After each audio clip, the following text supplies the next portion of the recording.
बहुत बहुत धन्यवाद आप लोगों को, आपने आपके घर में ये सत्संग रखा। इसे सत्संग रखने से कहने वाले और सुनने वाले दोनों का कल्याण होता है। जो कहते हैं और जो सुनते हैं उन दोनों का कल्याण होता है, दोनों का भला होता है। तो हम लोग कुछ सुनेंगे आज भगवान के विषय में, भक्तों के विषय में। आप लोग सुनते रहते हैं, कुछ प्रवचन होते हैं यहाँ पे, कभी कभी होते हैं। कौन करता है जी? अच्छा, प्रभु जी करते हैं। अच्छा अच्छा, हरे कृष्णा प्रभु जी। हरे कृष्णा। विष्णुदत्त प्रभु। अच्छा अच्छा, हरे कृष्णा। प्रभु का नाम जगत पुरुष। जगत पुरुष प्रभु जी की जय। हरे कृष्णा प्रभु जी की जय। तो प्रभु जी यहाँ प्रीचिंग कर रहे हैं और प्रवचन करते रहते हैं, आप लोग सुनते रहते होंगे, तो भगवान के विषय में जानते हैं। बहुत बहुत धन्यवाद आप लोगों ने हम लोगों को भी मौका दिया, हम लोग भगवान की महिमा का प्रसार कर सकें। जैसा कि आपसे हमने पहले कहा था कि यहाँ पर जगह जगह पर रामायण होती रहती है ना? तो राम कथा को बढ़िया से आप लोग जानते होंगे, सुनते होंगे। श्री रामचंद्र जी की लीलाएं, श्री रामचंद्र जी की कथा, तो रामायण इत्यादि को सुनते रहते होंगे। तो बहुत अच्छा है। भगवान श्री राम कृष्ण देवता रही, भगवान श्री राम और कृष्ण में कोई ज़्यादा अंतर नहीं है। और जो महामंत्र आपने हमारे पीछे दोहराया, उसमें राम भी हैं और उसमें कृष्ण भी हैं, दोनों हैं। और हरे का अर्थ होता है भगवान की शक्ति। तो भगवान की शक्ति के साथ, भगवान का नाम हम लोग कभी अकेले नहीं लेते, हम लोग कभी हमेशा उनकी शक्ति के साथ में लेते हैं। हम लोग क्या कहते हैं? राधा कृष्ण, श्यामा श्याम, कोई भी उनकी शक्ति का नाम लेके, सीता राम, ऐसा हम लोग कहते हैं। तो हरे कृष्ण का भी वही अर्थ है। तो हम लोग कहते हैं हरे कृष्णा कृष्ण कृष्ण हरे हरे, हरे राम राम राम हरे हरे। तो यह है 16 शब्द और 32 अक्षर का ये महामंत्र है। महामंत्र का अर्थ क्या होता है? पहले तो मंत्र का अर्थ क्या होता है? हम लोग मंत्र जपते हैं, सुनते हैं, तो मंत्र का अर्थ होता है मनः त्रायते इति मंत्र, जो हमारे मन को वश में कर ले। हमारा मन बहुत भटकता है कि नहीं? कभी यहाँ, कभी वहाँ, कभी कहीं, कभी कहीं, सभी का मन भटकता है। लेकिन भक्तों का मन वश में हो जाता है जब वो चैंटिंग करते हैं। तो मनः त्रायते, जो हमारे मन को वश में कर ले। जो मन है हमारा, मन एव मनुष्यानाम कारणम बंध मोक्षयो, ऐसा लिखा गया है कि हमारा मन बंधन का कारण भी है और मुक्ति का कारण भी है। मन हमारा, कोई दूसरा नहीं है, हमारा मन कारण है बंधन का और मुक्ति का। बंधाय विषया संगो, अगर विषय की आसक्ति में लग गया, संसार के जो विषय हैं, इंद्रिय तृप्ति, सेंस ग्रेटिफिकेशन, अगर इनमें लग गया तो बंधन का कारण है, संसार में बंध जाएंगे। अच्छा, कौन बताएगा कि संसार में बंधने का अर्थ क्या है? मोह माया और अटैचमेंट। इसके अलावा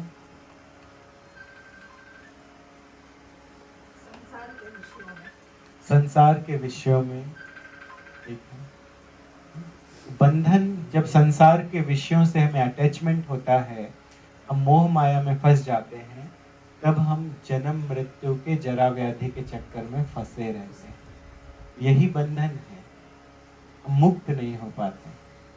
लेकिन मुक्ते निर्विषयम मनः, जैसे ही हमारा मन मोह माया से, इंद्रिय तृप्ति से, सेंस ग्रेटिफिकेशन से अलग हो जाता है और भगवान में लगने लगता है, भक्तों से भगवान की कथा सुनने में लग जाता है, भक्तों के चरण कमलों में लग जाता है, तो उसी समय हम भगवान के प्रिय हो जाते हैं और इस संसार का बंधन कट जाता है।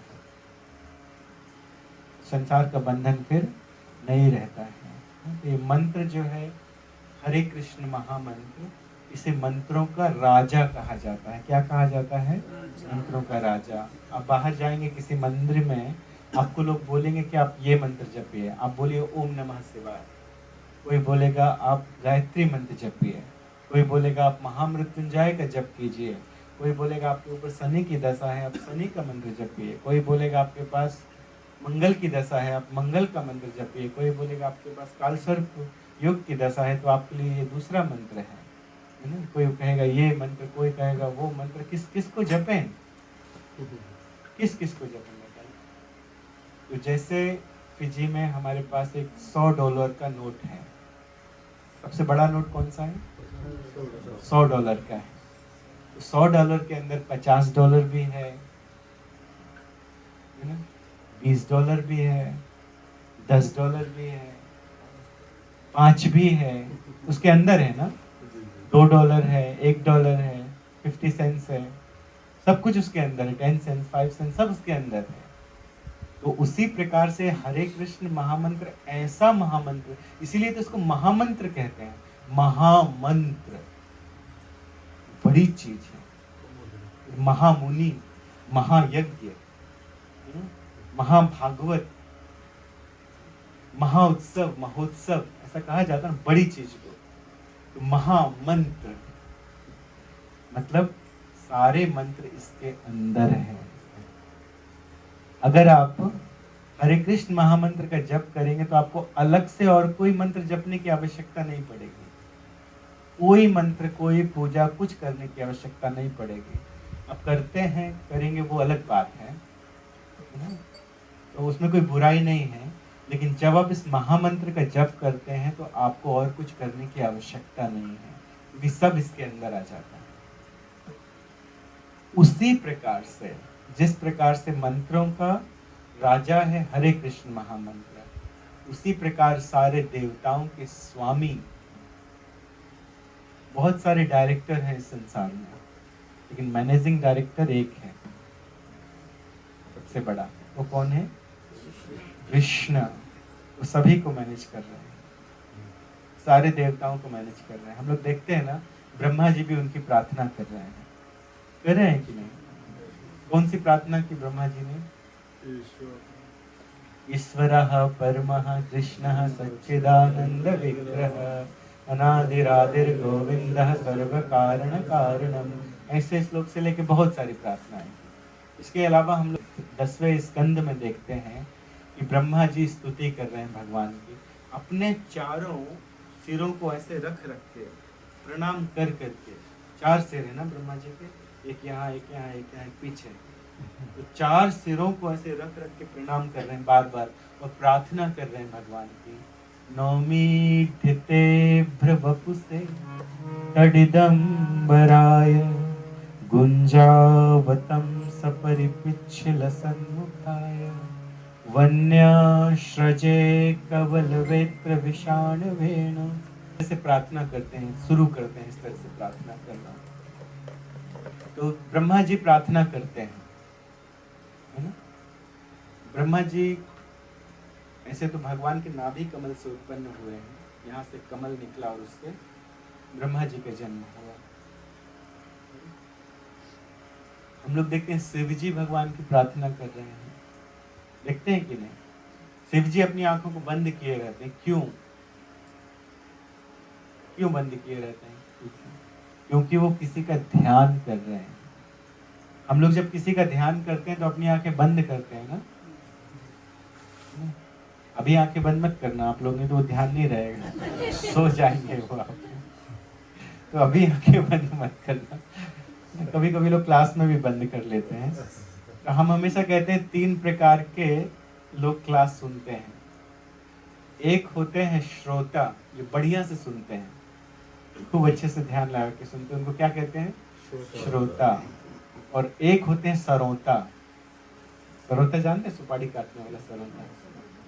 एक होते हैं वो सुन के काटते हैं, अरे वो ऐसा बोल रहे थे, कोई दम नहीं था इसकी बात में, वो तो पता नहीं कहाँ से ये निकाल लिया, ये तो है नहीं, और ये है वो है, ये काटते हैं कई कई प्रकार। अरे बड़ी बड़ी बातें करते हैं, लेकिन ये देखो ऐसे हैं वैसे हैं, ये बातें तो अच्छी कर रहे हैं ना, उन बातों को ले लेंगे तो किसका फायदा है? हमारा ही फायदा है। यदि वक्ता में कोई गलती हो तो वो जाने, भगवान जाने, भगवान फल देंगे, है कि नहीं?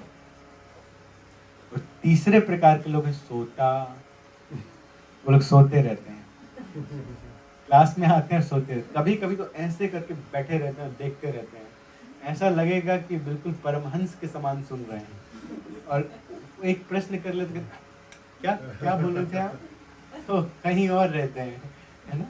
तो तीन प्रकार के लोग क्लास सुनते हैं, कौन कौन से? श्रोता, सरोता और सोता। हम लोगों को कौन सा वाला बनना है? श्रोता। वेरी नाइस, हम लोगों को श्रोता बनना है, हम सभी को श्रोता। अगर हम अच्छे से श्रोता बनेंगे तभी हम प्रचारक बन सकते हैं, तभी हम प्रचारक बन सकते। अच्छे से सुनेंगे तो हम दूसरों को बता सकते हैं। प्रभुपाद जी क्या चाहते हैं कि हर एक व्यक्ति प्रचारक बने, हर एक व्यक्ति किसी दूसरे को भगवान के विषय में बताए। जरूरी नहीं कि जो बोल के लेक्चर दे रहा है वही भगवान के विषय में बता रहा है। यदि आप तिलक करके भी कहीं से निकल रहे हैं तो आप भगवान के बारे में बता रहे हैं। कोई कहेगा अरे विष्णु का भक्त है, ऊर्ध्व पुंड तिलक देखते हैं, क्या कहेगा? ये विष्णु का। जी, यदि हम बढ़िया से सुनेंगे, बढ़िया से प्रचार भी कर सकते हैं। और जो तिलक लगा के घूम रहा है वो भी प्रचार कर रहा है। क्यों? क्योंकि लोग उसको देख के कहते हैं विष्णु भक्त है। कई लोग ऐसा तिलक करते हैं, हम लोग ऐसा तिलक करते हैं, ऊर्ध्व पुंड, ये वैष्णव तिलक है। और कुछ लोग ऐसा तिलक करते हैं। तो शास्त्र में ऐसा कहा गया है, पुराणों में, कि यदि किसी को ऐसा तिलक करते देख लो तो तुरंत स्नान करना चाहिए। शैव भी है तो स्नान करना चाहिए, यहाँ तक लिखा है। तो ये तिलक परफेक्ट तिलक है, मतलब जैसे तिलक किए आप भी करना ऐसा तिलक। और विशेष करके अगर किसी क्लास में जा रहे हैं सुनने के लिए तो जरूर करके जाइए। तो जो मंदिर में आरती कर रहा है वो भी प्रचार कर रहा है, उसको देख के लोग कितनी बढ़िया भगवान की ड्रेसिंग की है, कितनी बढ़िया से भगवान की पूजा कर रहे हैं। जो भगवान के लिए कुकिंग कर रहा है वो भी भगवान का प्रचार कर रहा है। क्यों? लोग कहते हैं क्या प्रसाद है, भगवान का कितना बढ़िया प्रसाद है। तो भक्त लोग अलग अलग तरह से, कुछ भक्त बुक डिस्ट्रीब्यूशन करते हैं दूसरों को, कुछ लोग हरि नाम करते हैं, वो भी प्रचार कर रहे हैं। एक बार प्रभुपाद जी एक जगह लेक्चर दे रहे थे, हमारे जो संस्थापक आचार्य हैं, जो फाउंडर आचार्य हैं, वो कौन है? श्रील प्रभुपाद, एसी भक्ति वेदांत स्वामी प्रभुपाद, अभय चरणारविंद एसी भक्ति वेदांत स्वामी प्रभुपाद। तो स्वामी प्रभुपाद जी प्रचार कर रहे थे एक जगह। तो प्रचार करते करते कहते हैं कि हर एक व्यक्ति को भगवान का प्रचार करना चाहिए। फिर ऐसे धीरे धीरे पूछते हैं कि हु इज कृष्णा। तो छोटी सी लड़की थी, छोटी सी बच्ची 5 साल की, उससे पूछते हैं कि who is supreme personality of God है, या वो जा जाके सबको बता रही थी वो कि Krishna is supreme personality of God है। Do you know Krishna is supreme personality of God. छोटी सी बच्ची जाके सबको घूम घूम के बता रही थी, एक एक को। प्रभुपाद जी ने उससे पूछा और वो सबको बता रही थी। तो प्रभुपाद जी कहते हैं ये बच्ची भगवान का प्रचार कर रही है। यदि आपने इतना भी बता दिया कि भगवान स्वयं कृष्ण है, बाकी सब उनके दास हैं, तो भी आप प्रचार कर रहे हैं। तो ऐसा मत सोचिए कि जब हम सारे शास्त्रों में पारंगत हो जाएंगे, व्यास आसन में बैठेंगे, तभी हम प्रचार कर रहे हैं। अब जिससे मिलें, जहाँ जाएं, सबको हरिनाम दें, सबको भगवान के विषय में बताएं। जितना आपने बताया उतना प्रचार आपने कर दिया। और जो प्रचार करता है, भगवान भगवद गीता के अंतिम अध्याय में कहते हैं कि जो प्रचार करता है, जो दूसरों को मेरे विषय में बतलाता है, वो मुझे बहुत प्रिय है, बहुत प्रिय है। तो जिस प्रकार मंत्रों का राजा महामंत्र है, उसी प्रकार सबके राजा जनक जी के पुत्र हैं, श्री रामचंद्र जी। सबके राजा वसुदेव जी के पुत्र हैं कृष्ण। हरे कृष्ण हरे राम, राम कृष्ण और बलराम जी, विशेष करके ये जो राम है, बलराम जी के लिए कहा जाता है। बलराम जी भगवान की सेवन शक्ति के अवतार हैं। कहते सेवा करते रहते हैं, वो सिखाते हैं, हम सेवा करते हैं तुम भी करो, सबको ये बात सिखाते हैं। तो हम लोगों को सेवा करनी है और प्रचार करना है। प्रचार कैसे संभव है, दूसरों को हम कैसे बताएं? आप कहेंगे दूसरों से कृष्ण ही भगवान है ना? तो ये भी प्रचार है। आपने उनको कृष्ण का नाम सुना दिया, आपने लोगों को बता दिया कि कृष्ण ही भगवान है। अब कोई आपसे पूछ सकता है कि कृष्ण क्यों भगवान है, तो उसका उत्तर देने के लिए तैयार होना चाहिए। तो उसका उत्तर तैयार, जब तैयार आपको होना है तो इसके लिए आपको सुनना पड़ेगा। किससे सुनना पड़ेगा? वैष्णवों से सुनना पड़ेगा। ऐसा कहा गया है, अवैष्णवो मुखोद्गीर्णम पूतम हरि कथामृतम श्रवणम नैव कर्तव्यम न एव कर्तव्यम सर्पोचिष्ठ यथा पया। कभी भी किसी अवैष्णव के मुख से भगवान की कथा नहीं सुनना चाहिए, क्योंकि वो कथा को इस तरह से घुमा के बोलेगा, इस तरह से बोलेगा कि आपको कंफ्यूज कर देगा। वो आपको ऐसे बता देगा कृष्ण है ही नहीं, ये तो कुछ और है, ये जगत है और हमारी इंद्रियां ये हैं वो हैं, कुछ कुछ करके आपको भ्रमित कर देगा। ले कृष्ण एक लाइट है, अपने आंखों को बंद करके लाइट का चिंतन कर दिया, आंखों को बंद करके रखा 2 मिनट तक, तब तक सो गया। तो इसीलिए हम लोगों को वैष्णवों से सुनना है। अवैष्णवों से यदि हम सुनते हैं तो भगवान की कथा को उस प्रकार से दूषित कर देते हैं, दूषित क्या, जहरीला कर देते हैं। जहरीला, जिस प्रकार से आपने एक बड़े से पात्र में दूध रखा हो, तो सुबह इसकी चाय बना के पियेंगे, दूध रखा हो और रात में कालिया आके पी ले थोड़ा सा। जब रात में कालिया आके पिएगा तो क्या होगा? तो दूध जो बचेगा वो कैसा हो जाएगा? मुंह मारेगा जब उसमें कालिया तो वो जहरीला हो जाएगा, है ना? उस जहरीले दूध को यदि हम पिएंगे तो क्या होगा? मर जाएंगे। तो इसीलिए अवैष्णव मुखोद्गीर्णम पूतम हरि कथामृतम, जो भगवान का भक्त नहीं है उसके मुख से श्रवणम नैव कर्तव्यम। ये हम अपने मन से बना के नहीं बोल रहे हैं। ऐसा मत सोचिए कि कोई आया था वो अपने मन से बना के बोल के चले गए। ये शास्त्र में लिखा है, ये पुराणों में लिखा है। जो लिखा है हम वो केवल दोहरा रहे हैं, बता रहे हैं। श्रील प्रभुपाद जी ने भगवत गीता बनाई तो उसमें क्या लिखा? As it is. अपने मन से कुछ नहीं कहा प्रभुपाद जी ने। बहुत सारे लोगों ने भगवत गीता के ऊपर कमेंट्री लिखी है लेकिन अपने मन से लिख दिया है, लेकिन प्रभुपाद जी ने जो शास्त्र में ऑलरेडी लिखा है उसको ही बताया है। सारे परपट में भी शास्त्र की बातें बताई हैं, इस शास्त्र में ऐसा लिखा है, इस शास्त्र में ये लिखा है, इस शास्त्र में ये लिखा है। तो इसीलिए वो एज इट इज है, कोई मिलावट नहीं है उसमें। भगवान के विषय में जानने के लिए हमें भक्तों के मुख से सुनना पड़ेगा। भक्तों के मुख से जितने भी लोग भक्त हुए हैं आज तक, वो सब भगवान के मुख से सुन के हुए। प्रहलाद महाराज कितने बड़े भक्त हो गए। नवधा भक्ति हम लोगों को करने का उपदेश दिया जाता है कि हम लोगों को नवधा भक्ति करना है। रामचरितमानस में भी नवधा भक्ति का वर्णन किया गया है, श्रीमद् भागवतम में भी नवधा भक्ति का वर्णन किया गया है, वाल्मीकि रामायण में भी नवधा भक्ति का वर्णन किया गया है। नवधा भक्ति, किसी को मालूम है नवधा भक्ति क्या है? जोर से बोलिए पीछे से। हाँ, श्रवणम कीर्तनम विष्णु स्मरणम पाद सेवनम अर्चनम वंदनम दास्यम साख्यम आत्मनिवेदनम, ये नवधा भक्ति है। तो हम लोगों को नव भक्ति करने का उपदेश दिया गया है। तो प्रहलाद महाराज इतने बड़े भक्त बने, उनका नाम विष्णु स्मरणम में आता है। विष्णु स्मरणम के आचार्य कौन थे? कौन थे आचार्य विष्णु स्मरणम के? आप बताइए। अभी बताए हम थोड़ी देर पहले आपको, बस 5 सेकंड पहले ही बताए। सबसे बढ़िया विष्णु स्मरणम प्रहलाद महाराज ने किया। कौन थे? प्रहलाद महाराज, है ना। और आपने सही बताया, प्रहलाद महाराज ने किससे सुना था? नारद जी से सुना। आप गलत नहीं है, आप भी ठीक है। नारद जी के शिष्य बने थे प्रहलाद जी। तो अपने आप नहीं वो इतने बड़े व्यक्ति बन गए, अपने आप नहीं बन गए।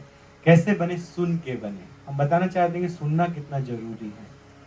किससे सुना उन्होंने? नारद जी से।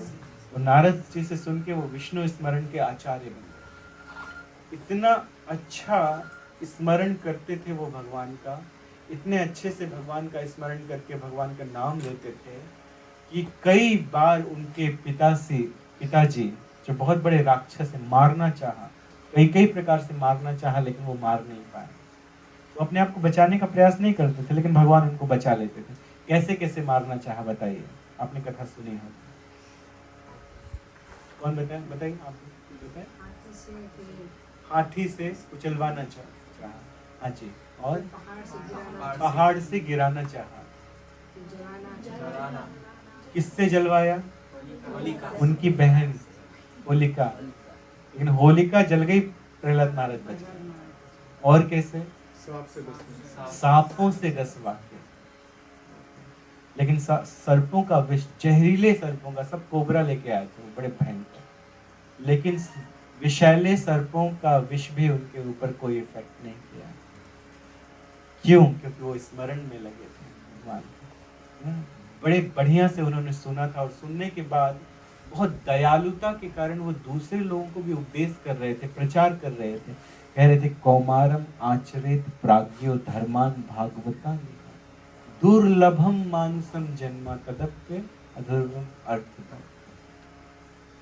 कहते हैं कि ये मनुष्य जन्म बड़ा दुर्लभ है, ये आसानी से प्राप्त नहीं होता है, इसीलिए सुनना चाहिए, है ना।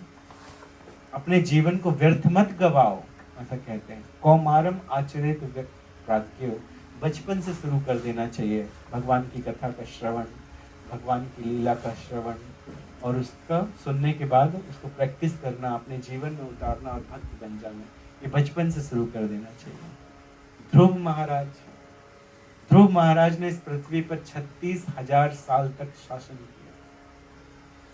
उनके पास ब्रह्मा जी से बड़ा साम्राज्य था, मनु महाराज से ज्यादा बड़ा साम्राज्य था, मनु महाराज से ज्यादा बड़ा साम्राज्य ध्रुव महाराज के पास। कैसे था? कैसे वो भक्त बने? कैसे भक्त बने ध्रुव महाराज जी? कैसे भक्त बने? फिर क्या हुआ?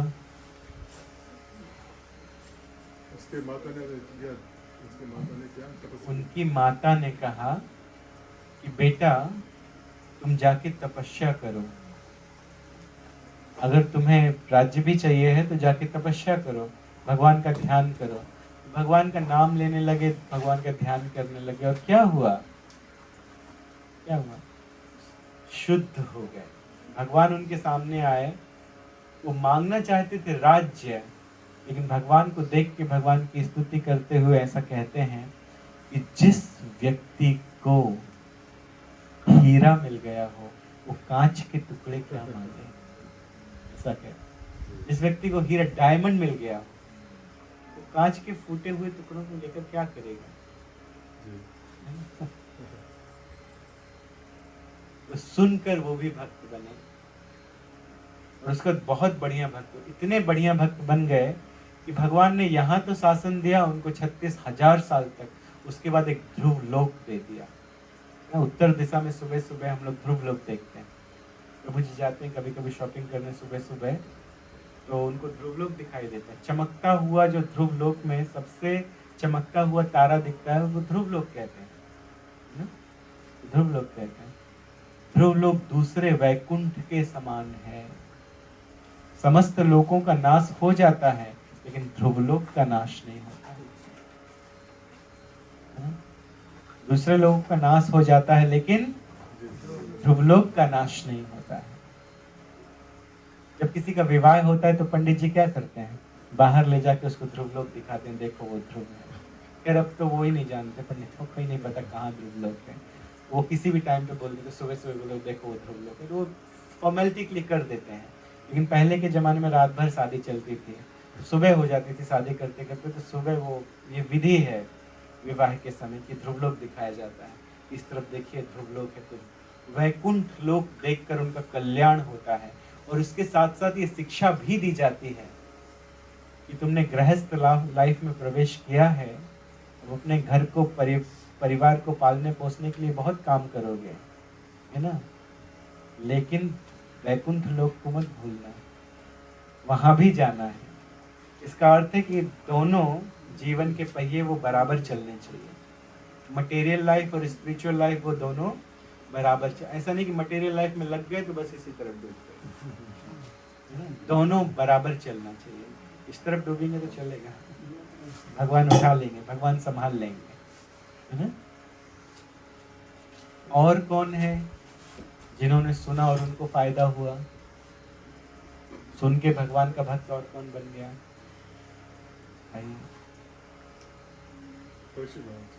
परीक्षित महाराज। परीक्षित महाराज जी ने किनसे सुना था? जी, जीवन के अंत में सुना था। वो तो बचपन से भक्त थे, बचपन से भक्त थे ना। जब वो गर्भ में थे, उत्तरा के गर्भ में थे, तो सुनते रहते थे भगवान के विषय में। उस समय गर्भवती स्त्रियां टीवी नहीं देखा करती थी 12-12 घंटे, है ना, केवल फालतू की बातें और खाली मोबाइल। तो मोबाइल इतना लिए रहती हैं गर्भवती स्त्रियां अपने हाथ में कि बच्चा जन्म लेते ही पहले मोबाइल की तरफ देखता है, क्योंकि संस्कार जो है ये गर्भ से आ जाते हैं, गर्भ से संस्कार आ जाते हैं। परीक्षित महाराज इतने बड़े भक्त थे, जब वो गर्भ में थे तभी वो भक्त थे। तो भगवान उनके चारों तरफ घूमते थे अश्वत्थामा के ब्रह्मास्त्र से बचाने के लिए। कैसे? एक हाथ से गदा घुमा रहे थे, दूसरे से चक्र चला रहे थे। भगवान का केवल चक्र काफी है, लेकिन गदा भी घुमा रहे थे कि मैं ऐसे भी रक्षा करूंगा, और चक्कर भी लगा रहे थे गर्भ के अंदर, गर्भ के अंदर। छोटे से भगवान को गर्भ के अंदर परीक्षित महाराज ने देखा था। बाहर जब निकले तो बाहर निकल के ढूंढते रहते थे कि मैंने जिनको गर्भ में देखा था वो कहाँ है, मैंने जिनको गर्भ में देखा था वो कहाँ है, मैंने जिनको गर्भ में देखा था वो कहाँ है। तो परीक्षण करने के कारण उनका नाम परीक्षित पड़ेगा। तो परीक्षण करते रहते, क्या ये वो है जिसने मैंने भगवान को देखा था गर्भ में? क्या ये वही भगवान है जिसको मैंने गर्भ में देखा था? तो परीक्षण करते रहते थे। उनका नाम क्या पड़ गया? परीक्षित। परीक्षित महाराज गर्भ से श्रवण करना चालू कर दिया और जीवन भर, जीवन पर्यंत करते रहे, और अंत समय में भी किया। जो जीवन पर्यंत भगवान के नाम का, भगवान की कथा का श्रवण करता है, अंत में स्वयं भगवान उन्हें कथा सुनाते हैं। सुखदेव गोस्वामी कौन है? साक्षात नंद नंदन के अवतार है देव गोस्वामी, कोई दूसरे नहीं है। साक्षात नंद नंदन के अवतार, उन्होंने कथा सुनाई परीक्षित महाराज को। और परीक्षित महाराज को कोई सर्प जला नहीं पाया।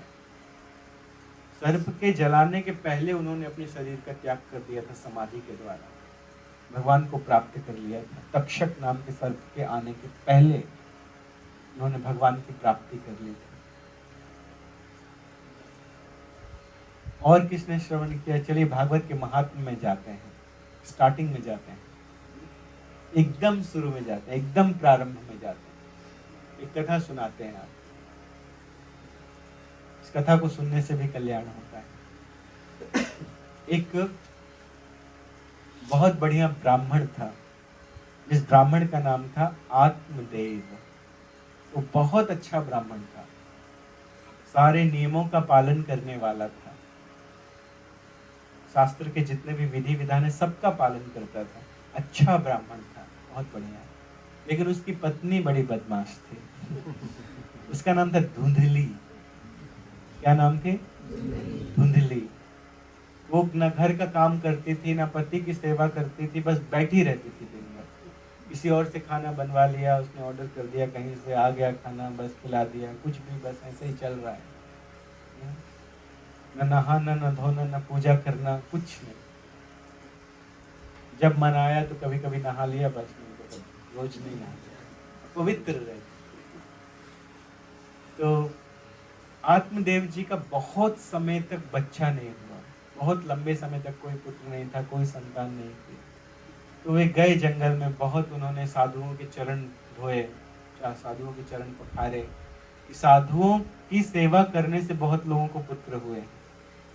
चित्रकेतु महाराज को अंगिरा मुनि की सेवा करने से एक पुत्र हो गया। श्री रामचंद्र जी, लक्ष्मण, भरत, शत्रुघ्न, ये भी ऋषियों के आशीर्वाद से हो गए। पुत्रेष्टि नाम का यज्ञ किया गया ऋषियों के द्वारा।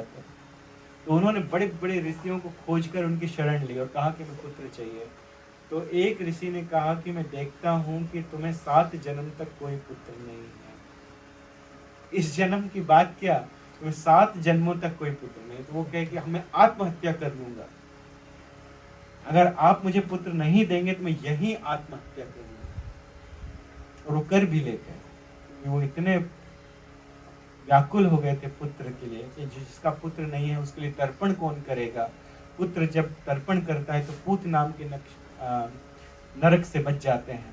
तो कौन मेरे लिए तर्पण करेगा, मेरा तो कोई पुत्र नहीं है, मैं पूत नाम के नरक में पहुंच जाऊंगा।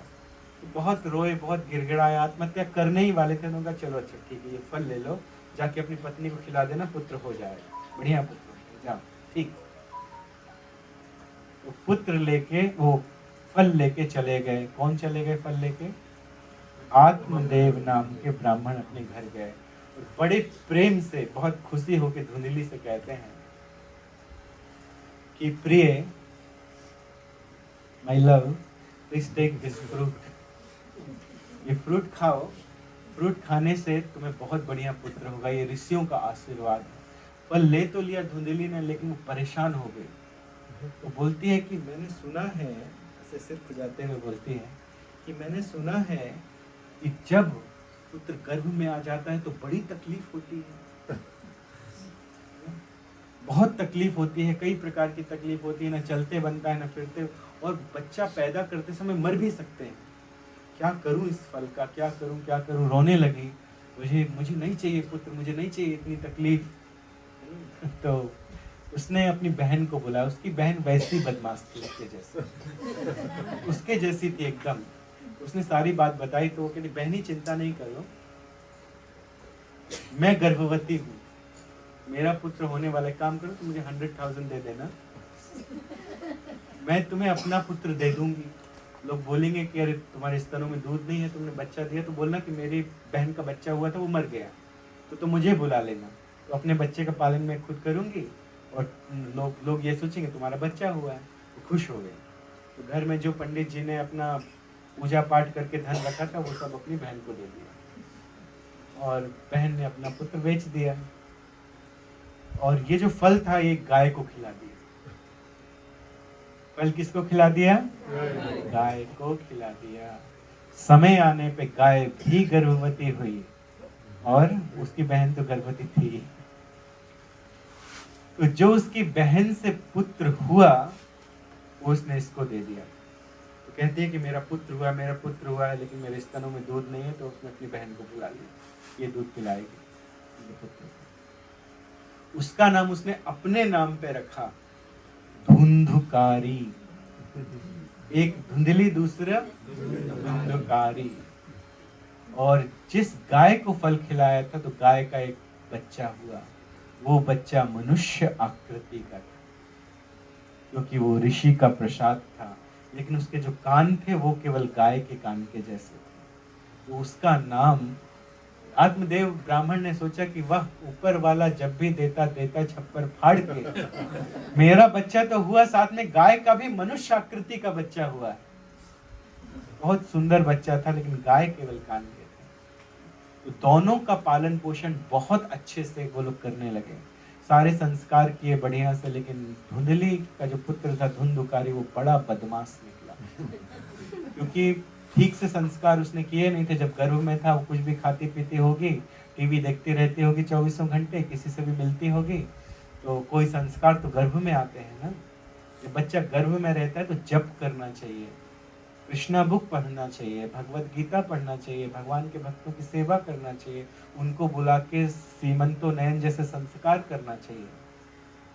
तो कुछ नहीं किया, तो वो तो बदमाश निकला। वो इतना बदमाश था कि दूसरों के बच्चों को पकड़ के कुएं में फेंक देता, मार देता, इतना बदमाश था। उसके बारे में लिखा गया है। जैसे बड़ा हुआ तो जुआ खेलना, अवैध स्त्री संग करना, ये सब उसने शुरू कर दिया। बहुत जुआ खेलता था, घर का सारा सामान बेच दिया। और दूसरी तरफ जो गोकर्ण जी थे वो बचपन से ही बहुत बड़े विद्वान निकले। वो साधुओं के बीच में बैठते थे, उनका बढ़िया से जनेऊ संस्कार इत्यादि किया, बहुत बड़े ज्ञानी और भक्त हुए। ज्ञानी थे, साथ साथ में भक्त भी हुए। सच्चा ज्ञानी कौन है? सारे शास्त्र रट लिए हों वो ज्ञानी नहीं है। सच्चा ज्ञानी वो है जो भगवान का भक्त रहे, उसको कहते हैं ज्ञानी। तो ज्ञानी भी थे और भक्त भी थे, सच्चे ज्ञानी थे, इसका मतलब है। तो ये धुंधुकारी इतने पाप किए, इतने पाप किए, घर का सारा धन बेच दिया, घर द्वार बेच दिया और अपनी माता को घर से निकाल दिया, मार के निकाल दिया। घर में 4 वेश्याओं को ले आया, 4 वेश्याओं को, प्रोस्टिट्यूट को ले आया। तो उसकी माँ भी इतनी परेशान हुई धुंधली, तो कुएं में कूद के आत्महत्या कर ली। धुंधली ने भी आत्महत्या की। देखिए ये गति होती है अगर यदि हम अपनी संतानों को ठीक शिक्षा ना दें। सोचे कि बड़े होके अपना रास्ता खुद चुन लेंगे, इनको थोड़ा इंडिपेंडेंस देना चाहिए, इनके ऊपर हम जबरदस्ती नहीं करेंगे, तो ये होता है, आत्महत्या करनी पड़ेगी। इसलिए बचपन से बच्चों में संस्कार डालना चाहिए। किससे सीखे हम इस बात को? प्रहलाद महाराज से। कह रहे हैं कौमारम आचरित प्राज्ञो, अपने मन से नहीं बता रहे हैं। कहाँ लिखा है? शास्त्रों में लिखा है, शास्त्र की बातें बता रहे हैं। फिर क्या हुआ? फिर वो 4 वेश्याएं आराम से उस घर पर रहने लगी और उन्होंने ये सोचा अब इसका धन तो हो गया है खत्म, और ये चोरी करके डाका करके धन लेके आता है, एक दिन राजा को पता चल जाएगा कि ये चोर है, तो राजा इसको तो मारेंगे, जितना धन ये लेके आया सब जब्त कर लेंगे, राजघराने में चला जाएगा, राज खजाने में चला जाएगा, और हमको भी राजा पकड़ के ले जाएंगे, बंद कर देंगे। तो उन चारों ने मिलकर प्लानिंग किया कि इसको मार देते हैं। क्या प्लानिंग किया? मार देते हैं। तो उसके ऐसे हाथ बांध दिए चारपाई में और पैर भी बांध दिए, और लेके आए तकिया और उसके मुंह में तकिया रख के और उसके मुंह में गरम गरम अंगारे डाल दिए। जब वो तकिया से नहीं मार दिया, गरम गरम अंगारे डाल के मार। तो जब कोई बुरा कर्म करता है तो इस जगत में भी सजा मिलती है और परलोक में भी सजा मिलती है। इस जगत में सजा मिलती है, जब नरक कोई जाता है तो वहां भी सजा मिलती है। नरक के बहुत सारे डिपार्टमेंट हैं अलग अलग। ये तुमने पाप किया तो इस नरक में जाओ, ये पाप किया तो इस नरक में जाओ, ये पाप किया तो इस नरक में जाओ। बहुत सारे डिपार्टमेंट हैं। तब क्या हुआ? वो भूत बन गया, प्रेत बन गया, बहुत खतरनाक प्रेत, जिसकी मनोकामनाएं पूरी नहीं होती हैं और वो किसी तरह से किसी हादसे में अपनी देह को त्याग देता है तो वो प्रेत बन जाता है, भूत बन जाता है। भूत बन गया, भूत बन के सताने लगा, वो भाग गई घर छोड़ के, और वो उसी घर पे रहता था। आत्मदेव नाम के ब्राह्मण वो भी घर से निकल गए। तो एक बार आत्मदेव से मिले उनके पुत्र गोकर्ण जी। गोकर्ण जी तो तीर्थ यात्रा करते रहते थे। गोकर्ण जी कहते हैं अपने पिता को, देहे अस्थि मांस रुधिरे भिमतिम त्यजत्वं जाया सुतादिषु सदा ममतां विमुञ्च पश्यानिशं जगदिदं क्षणभङ्गनिष्ठं वैराग्य राग रसिको भव भक्तिनिष्ठ। अपने पिता को उपदेश देते हैं। उनके पिता का नाम क्या था? आत्मदेव। बढ़िया से सुन रहे हैं। आत्मदेव उनके पिता का नाम था। तो आत्मदेव को बच्चा उपदेश देता, क्या कहते हैं? कि हर प्रकार की आसक्ति से मुक्त हो जाइए, जाया सुता दिसु सदा ममताम विमुच्य। जाया का अर्थ होता है पत्नी, सुत का अर्थ होता है बच्चे। अब आप चौथेपन में आ गए हैं, इसका मतलब है कि अब आपके वानप्रस्थ का समय हो गया है, आप 75 साल के हो गए हैं। तो जाया सुता दिसु सदा ममताम विमुच्य, पत्नी के साथ, बच्चों के साथ और घर के साथ सारी आसक्तियों को मुक्त करके आप वन में प्रवेश कीजिए। और वैराग्य राग रसिको, वैराग्य, अपने हृदय में वैराग्य धारण करके आप केवल भगवान का भजन कीजिए। पहले के जमाने में लोग वन में जाके भजन करते थे ना, लेकिन आजकल के ज़माने में ये संभव नहीं है। तो अपने घर में ही भगवान को स्थापित करके, भगवान का मंदिर बना के और भगवान की पूजा करें और प्रचार प्रसार करें। तो यही वानप्रस्थ है। अपना जीवन लगा दें प्रचार प्रसार में, जैसे प्रभु जी इत्यादि ने लगा दिया है। वो लोग प्रचार करते रहते हैं, दूसरों को उद्धार के लिए सोच रहे हैं ना। तो इसी तरह से वैराग्य राग रसिको भव भक्ति निष्ठा, अपने हृदय में भक्ति स्थापित करके, अपनी भक्ति को प्योर बना के और भगवान का भजन कीजिए।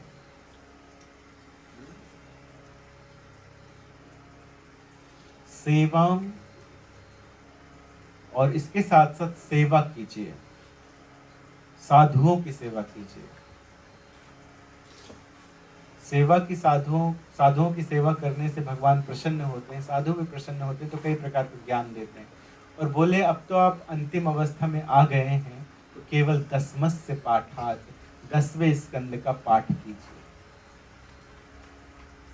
10वें स्कंद का पाठ करने को कहा।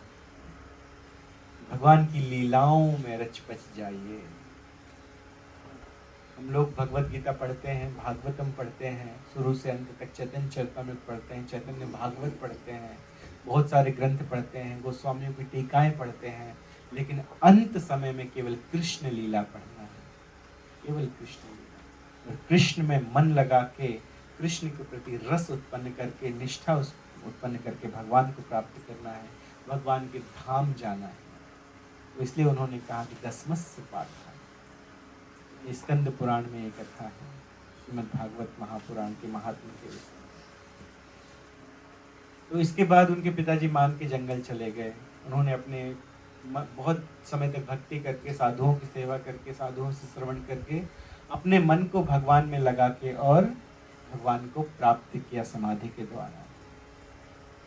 दूसरी तरफ उनका पुत्र तो बन गया था प्रेत। तो एक दिन वो घूमते घूमते अपने गांव पहुंच गए और अपने घर गए, तो रात्रि में विश्राम कर रहे थे, तब यह प्रेत आया वहां पर और वो कई प्रकार की माया फैलाने लगा। कभी वो हाथी का रूप रखता था, कभी राक्षस का रूप रखता था, कभी डरावनी स्त्री का रूप रखता था, डराना चाहता था, कई प्रकार से आवाजें निकाल रहा था, भयानक भयानक आवाजें, लेकिन डरे नहीं है। इन्होंने थोड़ा सा जल लिया अपने कमंडलू का और उसके ऊपर फेंका ऐसा जल, तो वो अपनी आवाज में आ गया और अपनी आवाज में कहने लगा कि मेरे लिए कुछ कर्म कीजिए, अभी तक मुझे मुक्ति नहीं मिली है। तो उन्होंने कहा तुम्हें मुक्ति कैसे नहीं मिली? तुम्हारे लिए तो मैं गया में श्राद्ध कर चुका हूँ जाकर। जिसके लिए गया में जाके श्राद्ध कर दिया जाए उसको तो मुक्ति हो जाती है, फिर अभी तक तुम्हें मुक्ति क्यों नहीं मिली? वो कहती है अरे भैया, ऐसे एक श्राद्ध से क्या, ऐसे 10,000 श्राद्ध से भी मेरी मुक्ति होने वाली नहीं। मैंने जीवन में इतने पाप किए, इतना पापी हूं कि ऐसे 10,000 श्राद्ध से भी मेरी मुक्ति नहीं। तब उन्होंने कहा चिंता मत करो, मैं तुम्हारे लिए कुछ करूंगा। और उन्होंने अपने भाई धुंधुकारी के लिए उन्होंने 7 दिनों के भागवत का आयोजन किया, 7 दिवस भागवत का आयोजन किया। और क्योंकि जो भूत प्रेत होते हैं वो एक स्थान में टिक नहीं पाते हैं, बहुत हल्के होते हैं, बहुत छोटे से होते हैं, यदि हवा आएगी तो इनको बहा के ले जाएगी, है ना। इसलिए ये कहाँ रहते हैं?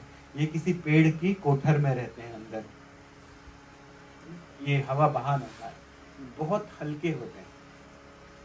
तो इसीलिए कभी कभी ये किसी के शरीर में चले जाते हैं, किसी के शरीर में चले जाते हैं, तो किसी का शरीर को नियंत्रण करते हैं। तो इसी प्रकार से वहाँ एक बांस का गट्ठा रखा हुआ था जिसमें 7 गांठें थी, एक बांस में 7 गांठें थी। उस गांठ के अंदर चले गए, उस बांस के अंदर चले गए और व्रत करके बिना कुछ खाए पिए, कुछ खा पी तो सकते नहीं। जानते हैं प्रेत का मुख कितना बड़ा होता है? जितना सुई की नोक होती है ना, उतना बड़ा उसका मुख होता है। ना कुछ खा सकता है ना पी सकता है। बनना है किसी को प्रेत? किसी को नहीं बनना। कोई नहीं प्रेत बनना चाहता है। ना हम लोग प्रेत बनना चाहते हैं, ना हम लोग प्रेत के दर्शन करना चाहते हैं। जो तिलक लगाता है, कंठी माला पहनता है, हरिनाम जप करता है, उसके पास प्रेत वेत नहीं आता। तो उसने बड़े ध्यान से कथा सुनी। 7 दिनों तक आत्मदेव जी ने कथा की। प्रत्येक दिन की कथा करते तो एक गांठ फट जाती, दूसरे दिन की कथा करते थे तो दूसरी गांठ फट जाती, तीसरे दिन की कथा करते तो तीसरी गांठ फट जाती। आज भी ये नियम है कि कहीं कथा होती है 7 दिन की तो वहां एक बांस ला के रख दिया जाता है 7 गांठों वाला। शायद कोई आत्मा कहीं भटक रही हो, आके इसमें बैठ जाए, मुक्त हो जाए। तो 7 दिन में 7 गांठें फट गई और उसको मुक्ति मिल गई। विष्णु के जैसा स्वरूप मिला। एक विमान आया, वो विमान में बैठकर सबके देखते देखते, पूरे गांव वालों की देखते देखते वो विष्णु लोक को चला गया। कैसे संभव हुआ? सुन के, भक्तों से सुन के संभव हुआ। सुनना चाहिए, सुनना बहुत आवश्यक है। दूसरे लोगों ने कहा कि इसने भी कथा सुनी, हमने भी कथा सुनी, हमारी मुक्ति क्यों नहीं हुई? सारे गांव वाले आके बैठ के कथा सुन रहे थे। कहते हमारी ऐसी दशा क्यों नहीं, हमें क्यों ऐसी मुक्ति नहीं मिली? केवल इस प्रेत को मुक्ति मिली। हमने भी तो कथा सुनी है, लेकिन वैसे व्रत लेकर नहीं सुनी, बिना कुछ खाए पिए व्रत लेकर ध्यान से। तो आत्मदेव जी ने एक बार दोबारा वहां कथा की थी और सबने व्रत लेकर कथा सुनी थी, तो सबकी मुक्ति हो गई। अनेकानेक विमान आए, सब लोगों के चतुर्भुज स्वरूप हुए और सबको भगवान का धाम मिल गया। सालोक के चले गए, वो ऊपर चले गए भगवान का धाम, स्वामी भगवान के पास चले गए। तो सुनकर, तो इसलिए सुनना बहुत जरूरी है। आत्मदेव नाम के ब्राह्मण भी सुन के समाधि प्राप्त किए। अपने पुत्र गोकर्ण जी से सुनकर, धुंधुकारी गोकर्ण जी से सुन के प्राप्त किया। जब चित्रकेतु महाराज ने अंगिरा मुनि और नारद मुनि से सुना तो उन्होंने भगवत धाम प्राप्त किया सुन के। शिव जी काकभूषुंडी जी से सुनते रहते हैं, काकभूषुंडी जी शिव जी से सुनते हैं। पार्वती जी शिव जी से सुनती रहती हैं और शिव जी पार्वती जी से सुनते रहते हैं।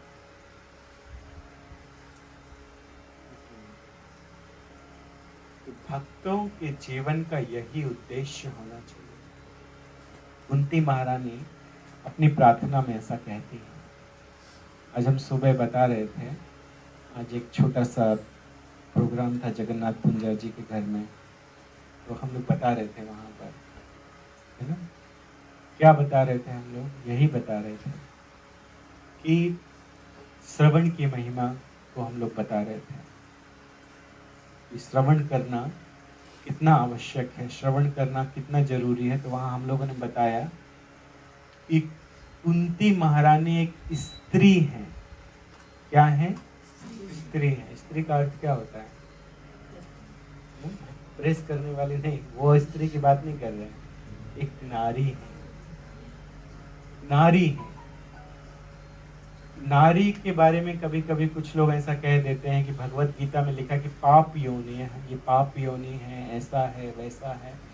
लेकिन भगवत गीता को देखिए, भगवत गीता में कुंती महारानी की स्तुति को सबसे भागवतम में, श्रीमद् भागवतम में सबसे पहले कुंती महारानी की स्तुति को पहले रखा गया है।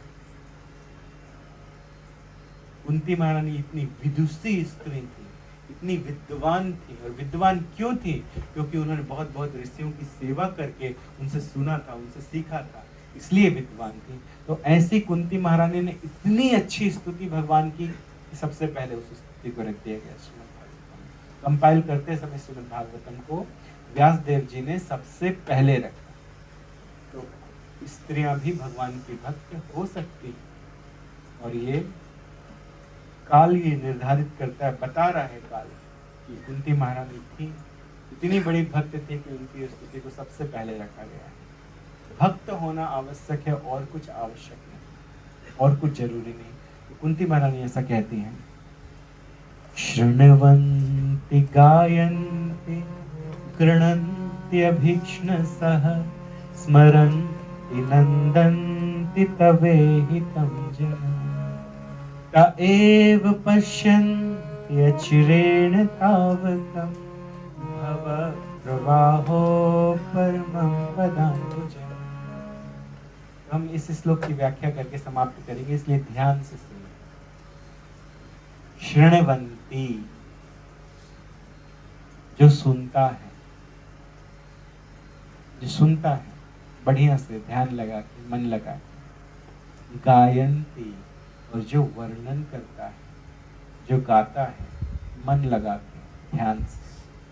शृण्वन्ति गायन्ति गृह्णन्ति अभीक्ष्णसः, गायन करता है, वर्णन करता है भगवान के विषय में नित्य प्रतिदिन हमेशा सर्वदा।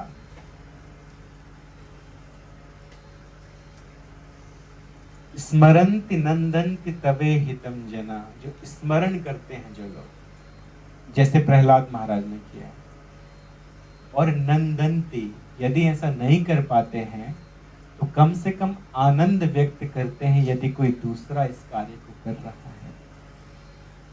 देखिए आज का समाज कैसा है कि खुद तो करते नहीं है और दूसरा करता है उसमें भी गलती निकालते हैं, उसमें भी कमियां निकालते हैं। वो दूसरों, अगर दूसरा कर रहा है तो वो भी नहीं देख पाते हैं। देखिए मान लीजिए कि दो पड़ोसी हैं, पड़ोसी हैं, समझ गया, अड़ोसी पड़ोसी, आपके नेबर। तो इतनी जेलसी होती है दोनों में कि अगर पड़ोसी ने बिल्डिंग बड़ी बना ली तो अड़ोसी सोचता है कि मेरी बिल्डिंग तो छोटी दिखने लगी। तो वो ये नहीं सोचता है कि मेहनत करूं, धन कमाऊं, इससे ज्यादा बिल्डिंग बड़ी बना लूं। वो ये सोचता है कैसे इसकी बिल्डिंग गिरा दूं तो मेरी बड़ी लगे। इसको ईर्ष्या कहते हैं। एक व्यक्ति था, उसने तपस्या की और तपस्या करके उसको वरदान मिल गया। उसने वरदान ये मांगा कि मुझे बहुत सारा धन दीजिए, मेरे पड़ोसियों के पास बहुत सारा धन है, तो मुझे बहुत सारा धन दीजिए। तो उसको धन मिल गया बहुत सारा। अब जब इसको धन मिल गया तो वो पड़ोसी परेशान, तो पता लगाया उसने कैसे इसको धन मिला, तो तपस्या की थी। तो वो भी गया तपस्या करने के लिए, वो भी तपस्या किया और भगवान आए तो भगवान से कहता है, भगवान जितना मेरे पड़ोसी को मिले तो उससे ज्यादा मुझे चाहिए। तो भगवान ने एक शर्त रख दी। भगवान ने देखा इन लोगों की ये आपस में इस तरह से कर रहे हैं, तो मैं तुम्हें दूंगा, जितना चाहिए दूंगा, लेकिन मेरी एक शर्त है, तुम जो मांगोगे पड़ोसी को डबल मिलेगा। तो वो एक गाड़ी मांगता था, पड़ोसी के पास 2 गाड़ी आ जाती थी। वो एक घर मांगता था, पड़ोसी के पास 2 घर आ जाते थे। वो एक बीवी मांगता था, पड़ोसी के पास 2 बीवी आ जाती थी। तो जो मांगता था पड़ोसी के पास डबल आ जाती थी।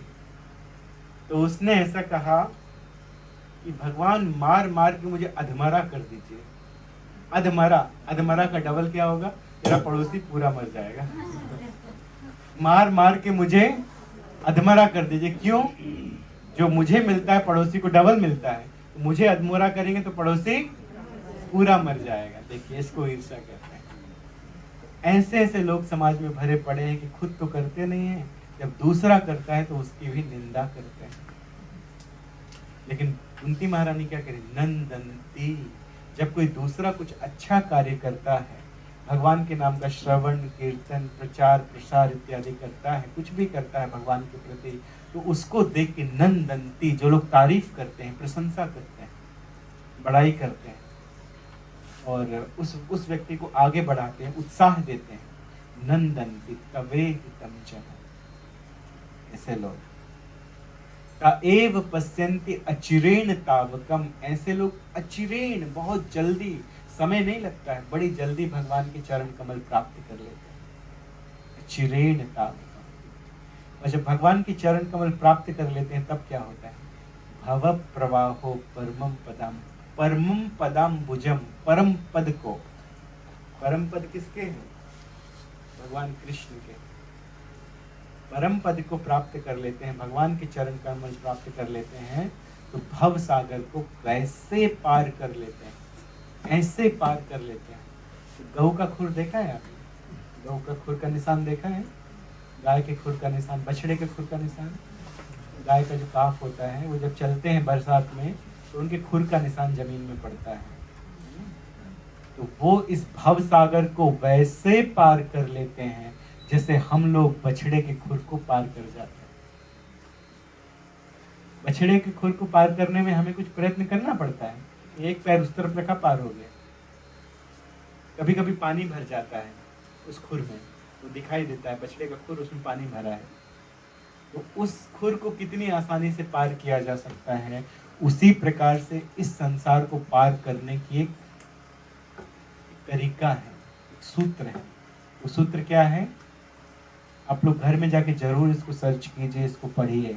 भागवतम है तो खोल के देखिए, प्रथम स्कंद के 8वें अध्याय में कुंती महारानी की शिक्षाओं में देखिए इसको, है ना।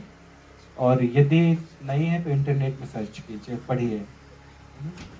शृण्वन्ति गायन्ति गृह्णन्ति अभीक्ष्णसः स्मरन्ति नन्दन्ति तवेहितं जनः क एव पश्यन्ति अचिरेण तावकं भव प्रवाहो परमं पदम्बुजम्।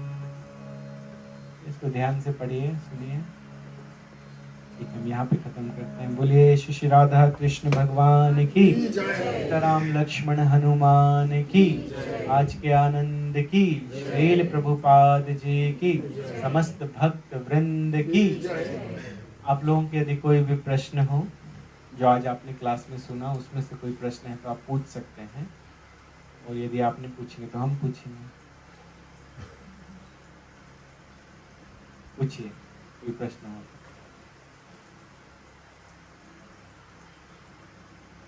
बढ़िया से समझ में आ गया सबको ना?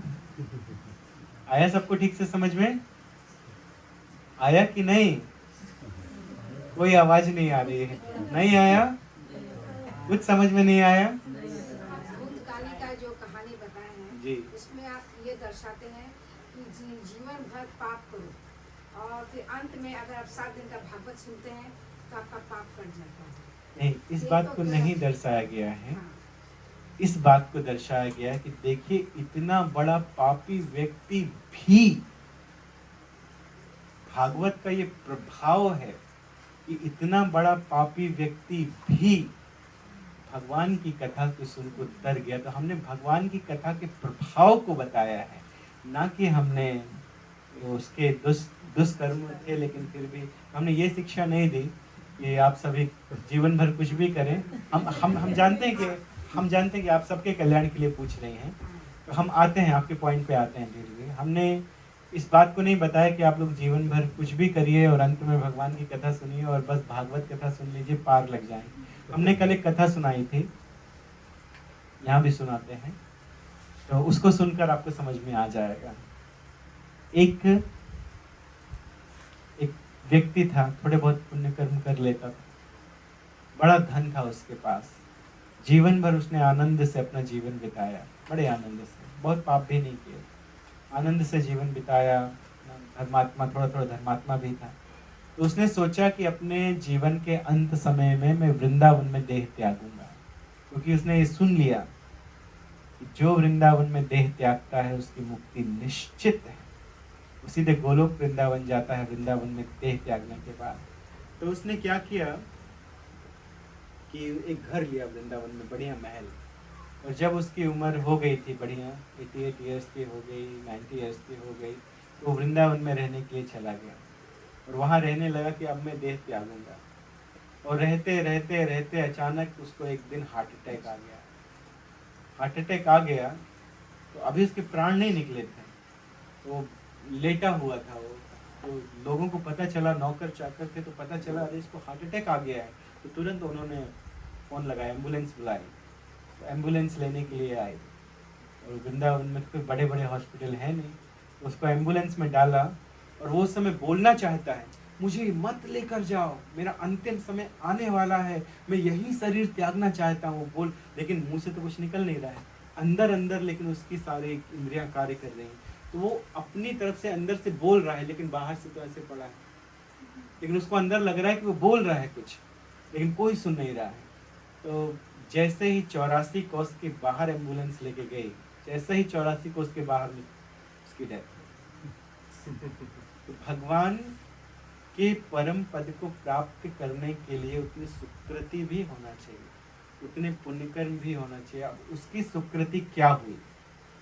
उसकी सुकृति ये हुई कि उस घर में गोकर्ण जी जैसे बड़े महान देवता पुरुष साधु ने जन्म लिया। उनका दर्शन करके उसके पाप नष्ट हो गए और उनकी वाणी को सुनकर उसके पाप नष्ट हो गए। उनके कमंडलों से निकले जल से उसके पाप नष्ट हो गए। तो जिस घर में एक भक्त हो जाता, एक भक्त हो जाता, उसकी 21 पीढ़ी पार हो जाती। और हमने पहले बता दिया था कि गोकर्ण जी कितने बड़े भक्त। तो जिस घर में एक भक्त हो जाता है, ऐसा मत सोचिए कि हमारे घर में हमारे पिता भक्त थे, परदादा भक्त थे, तो हम तो ऐसे ही पार हो जाएंगे। अब ऐसा सोचना है कि हम इतने अच्छे भक्त बने, हम ये नहीं कि हम अपने बच्चे को बना देंगे भक्त हम पार हो जाएंगे, नहीं, हमें इतना अच्छा भक्त बनना है कि हम अपनी 7 पीढ़ियों का उद्धार कर दें, 7 ऊपर की, 7 नीचे की, और 7 जो हमारे साथ में है, हमारे मामा, चाचा, ताऊ, फूफा, ये वो सबको पार लगा तो कारण बनता है। तो उन घर में इतने बड़े भक्त आए और भक्त, इतने बड़े भक्त के मुंह से कथा सुनी। अगर वही कथा किसी प्रोफेशनल कथाकार के मुंह से सुनी होती, 1 लाख रुपया दे दो, 2 लाख रुपए दे दो या $20,000 दे दो, हम 7 दिन की कथा सुना देते हैं। आते गाजे बाजे के साथ बढ़िया से आपको कथा खूब सुना के जाते हैं, खूब बड़ी पब्लिक आती, खूब खाना पीना सब कुछ होता। लेकिन अगर प्रोफेशनल कथाकार हैं तो कुछ नहीं होता। लेकिन यदि उनमें भक्ति है, भक्ति के साथ वो कथा को सुनाते, भक्ति के साथ बढ़िया से कोई भक्त आके कथा सुनाता, दक्षिणा के लिए नहीं, प्रचार के लिए, प्रसार के लिए, जीवों के उद्धार के लिए, अपने उद्धार के लिए, तब मुक्ति। तो गोकर्ण जी इतने अच्छे भक्त थे, भाग्य हो गया उसकी अज्ञात सुकृति, और उसको पाप का जो उसने पाप किया था उसकी सजा भी मिली। सजा क्या मिली? मरते समय उसके हाथ बांध दिए गए, उसके मुंह में अंगारे डाले गए, अंगार जलते हुए अंगार डाल के, पहले तो तकिए को रख के मारने का प्रयत्न किया, जब नहीं मरा फांसी लगा, उसको गला दबा के मारने का प्रयत्न किया, नहीं मरा तो जलते हुए अंगार उसके मुंह में डाल दिए। क्या ये कष्ट नहीं है? कष्ट तो मिला उसको। भूत बना, भूत प्रेत बनना कोई अच्छी बात तो नहीं है, उसमें भी कष्ट मिलता है। बताया कि छोटा सा मुंह होता है, कुछ खा नहीं सकते, कुछ पी नहीं सकते, कहीं रह नहीं सकते, हवा उड़ा के ले जाती है ना। तो इस तरह से उसको पाप का फल भी मिला। लेकिन पाप के फल मिलने के साथ साथ सबसे बड़ी बात ये थी कि वहाँ पर देखिए, महाभारत के युद्ध में बड़े बड़े पापी लोग थे, बहुत बड़े बड़े पापी लोग थे, लेकिन महाभारत के युद्ध में एक भी व्यक्ति स्वर्ग से नीचे नहीं गया, एक भी व्यक्ति स्वर्ग से नीचे, ज्यादा के ज्यादा तर गए, मुक्ति हो गई। क्यों? भगवान स्वयं उस युद्ध भूमि में खड़े थे। तो भगवान के रहने का ऐसा प्रभाव था, जो मरता था भगवान किसी रूप में उसके सामने चले जाते थे। भगवान अपने आप को विस्तार कर सकते हैं ना अनेका रूप में, तो जो भी देह त्यागता था भगवान उसके सामने किसी न किसी अवतार के रूप में चले जाते थे, तो वो तुरंत मुक्त हो जाता था। तो उसी प्रकार से आत्मदेव जी के प्रभाव से धुंधुकारी भी मुक्त हो गया। तो आपका प्रश्न बहुत अच्छा था, तो सबके लिए है जी, सबके लिए। तो बहुत बहुत धन्यवाद इतना बढ़िया प्रश्न करने के लिए। हरे कृष्णा। और किसी का कोई प्रश्न? अच्छा, हम नहीं पूछेंगे, कुछ नहीं पूछेंगे, आप बताइए। समझ में आई आज की कथा? समझ में आई आज की कथा? अभी भी सब लोग नहीं बोल रहे। समझ में आई आज की कथा? अच्छा, कौन बताएगा क्या समझ में आया? हमने जी हाँ तो बोला, बताइए क्या समझ में आया। एक एक बात बताइए, एक एक बात बताइए कि आपने क्या सुना, कोई भी एक बात बता दीजिए। सत्संग सुनने का कितना महत्व है, उसमें माता जी ने बताया कितना लाभ हो सकता है। कितना लाभ हो सकता है। हाँ, अगर हम उसको अमल में लाए अपने जिंदगी में, तो हमारा जिंदगी बहुत ही स्मूथ हो जाएगा। स्मूथ हो जाएगा, मटेरियल लाइफ भी और स्पिरिचुअल लाइफ भी। Absolutely. बहुत अच्छा, बहुत अच्छा। और कोई बताइए क्या सुना, कुछ भी बता दीजिए जो सुना। माता पिता गुरु पंकज कर सेवा, स्त्री पति व्रत लेना। जो ऐसे है तो संसारी हाँ, माता पिता की सेवा करना है, सबकी सेवा करना है। माता पिता माता पिता भी भगवान के समान है, उन्होंने जन्म दिया है और भगवान की सेवा भी करना है। और कोई बताइए? विशाखा, कोई एक बात बताओ। जो ऐसा तिलक लगाता है उसको देख के नहाना चाहिए। उसको देख के स्नान करना चाहिए क्योंकि अपवित्र हो जाते हैं। ठीक है, आप बताइए प्रभु जी। इसका मैं कारण जान सकती हूँ ऐसे तिलक लगाने से स्नान क्यों करना चाहिए? हाँ, इसका ये भी कारण अच्छा जान है। सकती हूँ। वो मायावादी होते हैं इसलिए, तो मायावादियों को देखना नहीं है। मायावादियों से सुनना क्या, उनको देखना भी नहीं। मायावादी हैं वो ऐसा तिलक करते हैं, तो इसलिए उनको देख के स्नान करना, पवित्र हो जाता है। ठीक है, आप बोलिए। एक भक्त के प्रवचन सुनकर आप पे क्या प्रभाव पड़ता है? जी, भक्त से यदि कथा सुनते हैं तो बहुत अच्छा। तो आप बताइए, कुछ भी बताइए। नवधा भक्ति करना चाहिए। नवधा भक्ति करने का उपदेश शास्त्र के अनुसार दिया गया है। आप बताइए प्रभु जी। हाँ, सामने।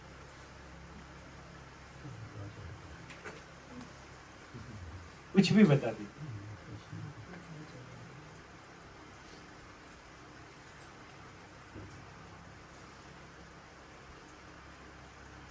प्रहलाद महाराज ने क्या किया? किससे श्रवण किया? नारद जी से। बोलिए, प्रहलाद महाराज ने नारद जी से श्रवण किया और बहुत बड़े भक्त बन गए। प्रहलाद जी ने नारद से साथ दिया, बहुत बड़े भक्त। बहुत बड़े भक्त, बहुत अच्छा। हरे कृष्ण। और आप लोग बताइए माता जी लोग, कुछ यहाँ से क्या क्या अच्छा लगा बताइए। आप बताइए। भगवान का नाम प्रवचन करके सुनिए, हाँ, भगवान का नाम प्रचार करें। और प्रचार सुनना चाहिए। भगवान का जो नाम है वो मंत्रों का राजा है। कौन सा मंत्रों का राजा है? महामंत्र मंत्रों का राजा है। आप बताइए पीछे। की भक्ति या सत्संग में जाए तो श्रोता बने, ना कि श्रोता बने। बहुत अच्छा, वेरी नाइस, वेरी नाइस। आपके सामने एक माता जी बैठी हैं, आप बताइए। आप दोनों में कोई भी तुलसी माता जी ने जो कहा है कि सुनना चाहिए, गाना चाहिए और आनंदित होना चाहिए। दूसरा करता है तो वेरी नाइस, वेरी नाइस। जय हरे कृष्ण। ठीक है, आप सब ने सुना है। जय ललिता माता जी, आप बताइए क्या सुना है? बताइए, कुछ भी बताइए, क्या अच्छा लगा। कोई भी एक बात बता दीजिए।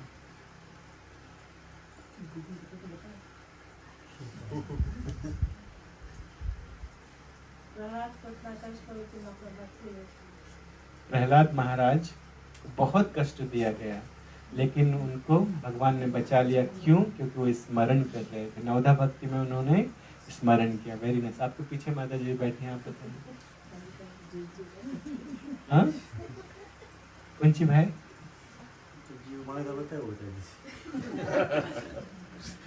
अच्छा ठीक है, यहाँ पे खत्म करते हैं। ठीक है,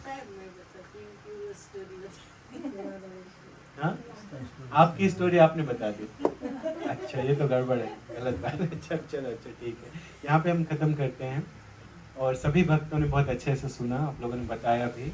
आप लोग थोड़ा संकोच कर रहे हैं, हम जानते हैं कि मन में है सबके, सुना है, लेकिन हमारे सामने थोड़ा संकोच कर रहे हैं आप लोग कि कैसे बोलें, क्या बोलें।